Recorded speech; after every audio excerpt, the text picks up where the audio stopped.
మీరు ఎప్పుడైనా గమనించారో లేదో, ఒక్క శివలింగానికే ఒక ప్రత్యేకమైన గుర్తు ఒకటి ఉంటుంది. మీరు ఎప్పుడైనా చూడండి, అన్ని శివలింగాల మీద ఉండదు అలాగా. మీరు కొన్ని కొన్ని శివాలయాల్లోకి వెళ్ళినప్పుడు శివలింగం దగ్గరికి వెళితే దాని మీద కొన్ని గీతలు ఉంటాయి ఇలాగా. అదేమిటో తెలుసా గీత? అలా గీత ఎందుకు ఉంటుందో తెలుసా ఎవరికైనా? అలా గీత ఉంటే దాన్ని బ్రహ్మసూత్రము అని పిలుస్తారు. అలా గీత ఉంది అంటే నీ అదృష్టం పండి నువ్వు అక్కడికి వెళ్ళావని గుర్తు.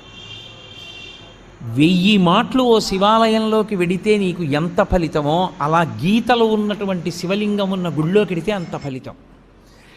విశేషమైన ఆరాధనీయము అని గుర్తు. అలాంటి శివలింగం ఉన్న గుడిలోకి వెడితే తప్పకుండా మీరు మీ ద్రవ్యాన్నో, మీ బలాన్నో, మీ సంపత్తినో, మీ పాటనో, మీ పద్యాన్నో, మీ కష్టాన్నో అక్కడ వినియోగించాలి.